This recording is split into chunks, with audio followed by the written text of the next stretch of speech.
बिस्मिल्लाहिर्रहमानिर्रहीम, अस्सलाम वालेकुम। हकीकत टीवी साइंस एंड हेल्थ में खुश आमदीद। लग रहा है कि अब रशिया के मिसाइल लंदन गिरेंगे, बरतानिया गिरेंगे और बरतानिया के कई शहरों को अब ये उड़ाने के लिए जा रहे हैं।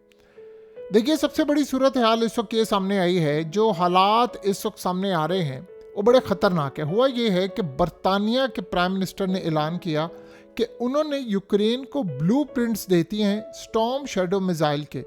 यानी उन्होंने पूरी की पूरी तमाम की तमाम जितनी आप समझ ले टेक्निकल डिटेल्स हैं, मिसाइल हैं, डिज़ाइन है, कंपोनेंट्स हैं, डायमेंशन है, मैन्युफैक्चरिंग जो कुछ भी है सब कुछ उनके हैंड ओवर कर दिया है और कहा है कि अब आप मिसाइल बनाए। और इनके अपने इंजीनियर्स अमेरिका के हर जगह के इस सारे यूक्रेन में पहुंच चुके हैं, इवन के इजराइल के। ये वहाँ पर बैठकर इनको मिसाइल बनाना सिखाएंगे और यहाँ से मिसाइल बनाते रहेंगे, प्रोड्यूस करते रहेंगे और रशिया पर अटैक करते रहेंगे। ये है मौजूदा सूरत हाल इस वक्त की। रशिया इस वक्त शदीद बरहम है जिसका तसव्वुर भी नहीं किया जा सकता।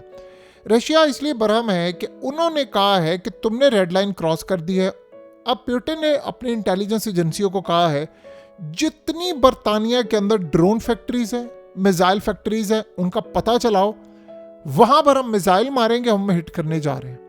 यानी अब आप अंदाज़ा कर लें कि पहले यूक्रेन की जंग थी, अब बरतानिया पर मिसाइल ये मारने के लिए जा रहे हैं, क्योंकि इन्होंने पोक कर रहे हैं, अपनी पूरी कोशिश कर रहे हैं कि किसी तरह ये लड़ाई हो।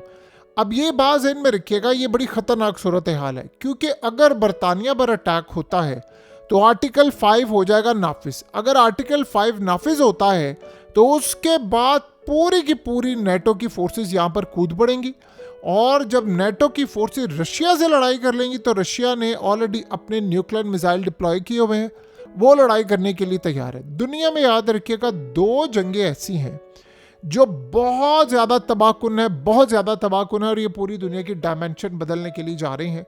यानी आप ये समझ लीजिए, इसको वर्ल्ड वार से आप मुनासबत कर सकते हैं। नंबर 1 सूरत हाल ये है कि जो जंग है वो बरतानिया की जो जंग होगी, यानी एक तो रशिया वाली जंग है यूक्रेन की और दूसरा ईरान जंग पूरे मिडिल ईस्ट को खाएगी और यूक्रेन वाली जंग पूरे रशिया, यूक्रेन, यूरोप इन सब को खा जाएगी और ये पूरी दुनिया के अंदर आखिरी जंग बदल जाएगी। देखिए, बरतानिया न्यूक्लियर पावर है और रशिया सबसे बड़ी न्यूक्लियर पावर है, उनके पास अमेरिका से भी ज़्यादा मिसाइल है। तो ये सूरत हाल यहाँ पर कोई इतनी आसान नहीं है कि आपको लगे कि जी ये सारा कुछ बड़ी आसानी। ये बहुत ख़तरनाक सूरत हाल पैदा होने वाली है, बहुत ही ज़्यादा, यानी इतनी ज़्यादा ख़तरनाक कि जिसका कोई तसव्वुर जितना कम करे ये उतना ही ज़्यादा डेंजरस सिचुएशन में मामला जा रहे हैं। बरतानी वज़ीर आज़म ने जो ब्लू प्रिंट्स दिए हैं उसमें रूस ने अब इन फैक्ट्रियों पर हमला करना है जो ड्रोन्स बनाती हैं, जो दीगर फौजी सामान बना रही हैं, और उन्होंने कहा है कि बरतानिया अब जंग में बराह रास्त यूक्रेन के साथ शामिल हो चुका। अब तक रूस और नेटो बराह रास्त नहीं लड़े। अगर रूस वाकई बरतानिया की फैक्ट्रियों को निशाना बनाता है तो फिर आप ये ज़हन में रखिएगा, फिर इसको पूरे यूरोप से लड़ना पड़ेगा और यहाँ पर देखा जाएगा कि यूरोप के साथ क्या होता है। अभी तक जो जंग मिडिल ईस्ट में थी वो जंग अब यूरोप में आने वाली है, क्योंकि इसके बाद जो भी मुल्क अटैक करेगा रशिया पर वो तो पूरी तरह उसको तबाह कर देंगे। अब आप ये सोचें अगर ऐसी सूरत हाल होती है तो फिर क्या होगा। फिर जाहिर सी बात है, रूस की फौजें, उनकी कोशिश होगी हम यूरोप तक घुसें, वो मिसाइल मारेंगे, वो पूरी तरह तबाह करेंगे। यानी आप अंदाज़ा कर सकते हैं कि क्या पागलपन हो रहा है, बजाय कि आप इस जंग को बंद करें। ये शुरुआत कहाँ से हुई थी कि यूक्रेन को नेटो में शामिल करना है। याद है ना आपको, शुरुआत यहाँ से हुई थी कि यूक्रेन को हम करेंगे नेटो में शामिल। यहाँ से असल में मामला होना था स्टार्ट, उसके बाद ये पागलपन कहीं आगे जाकर होना था। अब अगर रूस वाकई बरतानवी फैक्ट्रियों को निशाना बनाता है तो ये नेटो आर्टिकल 5 को मुतहर्रिक कर सकता है, यानी एक पर हमला, सब पर हमला। फिर तुर्की समेत तमाम नेटो मुल्कों को रूस से लड़ना पड़ेगा।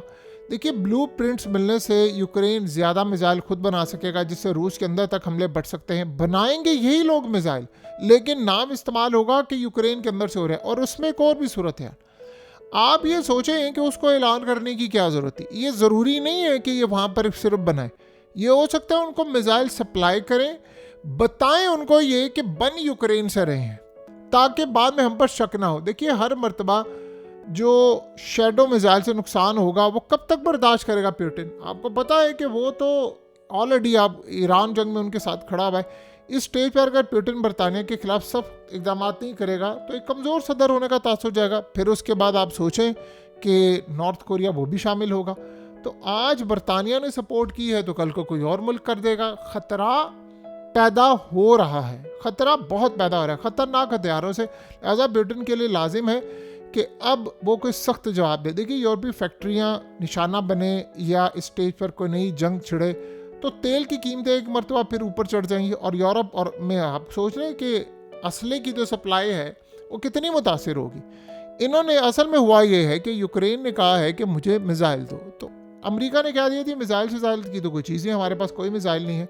और यूरोप में असले की जो सप्लाई चेन है वो ऑलरेडी डिस्टर्ब है। तो रूस का ये पैगाम है कि जो भी यूक्रेन को लंबे फासले के यानी लॉन्ग रेंज मिसाइल देगा इसकी अपनी सरजमीन भी महफूज नहीं रहेगी। जो असल में ईरान ने मिडल ईस्ट के साथ किया था एग्जैक्टली वो ये काम करने के लिए जा रहा है बरतानिया के साथ। तो बरतानिया में वो हिट करने जा रहे हैं। इससे चीन, ईरान और सारे यानी ममालिक आप देखें वो सब देखेंगे ये क्या होने जा रहा है, क्योंकि ये स्ट्रेटजी है बेसिकली ईरान की। अब ये सिर्फ धमकी है, लेकिन अगर एक भी मिसाइल या ड्रोन यूके की फैक्ट्री पर गिरा तो ये जंग का दायरा पूरे यूरोप तक फैल जाएगा। फिर ये यहाँ नहीं रुकेगा, ये आप ज़हन में रखिएगा। फिर पूरा यूरोप हिट होगा, सारे इसकी रेंज में आएंगे, सब इसकी जद में आएंगे और ये बहुत ज़्यादा तबाही की तरफ मामला जाएगा और ये नहीं रुकेगा यहाँ पर। ये आप ज़हन में रख लें। अगर ये ऐसी कोई सूरत हाल आपको लगती है कि ये मामला यहाँ पर रुक जाएंगे, ये कभी भी नहीं होने वाला। ये लड़ाई बड़ी ख़तरनाक होने वाली है और इस लड़ाई में जो सबसे ख़तरनाक सूरत हाल पैदा हो सकती है अमेरिका के लिए वो ये है कि अमेरिका इस लड़ाई को अब बहुत आगे तक लेकर जाना चाहता है। यानी वो कोई ऐसी सूरत हाल सामने नहीं रखना चाहता जिससे आपको या किसी को तासुर मिले कि जी ये मामला तो बड़े आसान है, इससे कुछ नहीं होगा। वो बहुत ख़तरनाक हद तक इस लड़ाई को आगे लेकर जा रहा है। अब अमेरिका अगर इस लड़ाई को इतना आगे लेकर जाता है तो फिर आप अंदाज़ा लगा सकते हैं कि बाकी सूरत हाल, बाकी मामला, बाकी ममालिक के जो सिनेरियोज हैं वो कहाँ तक जा सकते हैं। तो कहीं ना कहीं अमेरिका को अब इस बात का गुस्सा भी है, गम भी है कि ये चीज़ें आउट ऑफ कंट्रोल होने के लिए जा रही हैं। देखिए जितनी मर्ज़ी आप कोशिश कर लें, जितनी मर्ज़ी आप कोशिश कर लें, ये लड़ाई अब नहीं रुकने वाली। ये आप ज़हन में रख लें, ये लड़ाई अब कभी भी नहीं रुकने वाली और ये पागलपन अब ये करके रहेंगे। यानी आप ये सोचें कि अब ऐसी सूरत हाल में अगर पूरे वर्ल्ड में हर कोई लड़ रहा है तो आपको क्या लगता है कि क्या उसके बाद चाइना खामोश रहेगा? आप सिर्फ गौर करते जाएं कि पूरी दुनिया को कैसे बिल्कुल दबे पांव आसानी के साथ ये जंग में लेकर जा रहे हैं। एक ऐसी जंग जो पूरे वर्ल्ड को अब राख का ढेर बनाने वाली है। यानी इस जंग में अब कोई नहीं बचेगा, ये तो एक बात कंफर्म हो गई है। और इस जंग की जो अगली सूरत हाल है वो भी बहुत ज़्यादा ख़तरनाक है। तो कहीं ना कहीं अब अमेरिका को इस बात का खदशा है, अमेरिका के लिए ये बात चैलेंज बनी हुई है कि हमें आने वाले वक्त में क्या करना है। देखिए जो अगली सूरत हाल है वो काफ़ी ज़्यादा अब परेशान कर देने वाली है और वो अमेरिका के लिए बड़ा चैलेंज लेकर आएगी कि अगर यहाँ से लड़ाई बढ़ती है तो फिर नॉर्थ कोरिया के मिसाइल होंगे और यूरोप की तबाही होगी। वो तो यहाँ पर नहीं रुकने वाले। आपको लगता है कि क्या ये लोग यहाँ पर चुप करके ऐसे बैठ जाएंगे? कभी भी नहीं बैठेंगे। पुतिन को ये बात अच्छी तरह पता है कि आज अगर मैं यहाँ पर रुक गया ना तो इन लोगों ने आने वाले वक्त में मुझे बहुत ज़्यादा परेशान करना। तो बेहतर ये है मैं यहाँ से जिस लड़ाई का आगाज़ करूँ वो लड़ाई इन सब को बहा कर ले जाए। अब देखते हैं कि अमेरिका के साथ क्या सूरत हाल पेश आती है, अमेरिका के लिए क्या चैलेंज बनता है मामला। और सबसे बड़ी बात यह है कि अमेरिका के लिए ये जो सूरत हाल होगी उसमें ये बरतानिया असल में काफ़ी ज़्यादा मसाइल पैदा कर रहा है। देखिए बरतानिया का सॉफ्ट कॉर्नर आज भी इजराइल के साथ है, बरतानिया आज भी ईरान के ख़िलाफ़ है, बरतानिया आज भी ये सारे मामला देख रहा है कि हमें कैसे लड़ाई करनी है, हमें कैसे यूक्रेन को महफूज करना है, कैसे ये तमाशे चलते रहेंगे। ये आप ज़हन में रखिएगा, ये यहाँ पर रुकने वाला सिनेरियो नहीं है। ये किसी सूरत शायद हो सकता है आपको ऐसा सिनेरियो नज़र आ जाए कि जी ये नहीं रुकने वाला, क्योंकि अगर ऐसी सूरत हाल होती या कुछ रुकना होता तो मामलात यहाँ तक नहीं जाते। ये भी आप ज़हन में रखिएगा, ये मामलात यहाँ तक जाने हैं और इसराइल चाहेगा कि यूरोप पूरे का पूरा रशिया के साथ हो जंग में, फिर उसके बाद ईरान के ख़िलाफ़ हम यहाँ से लड़ाई करें,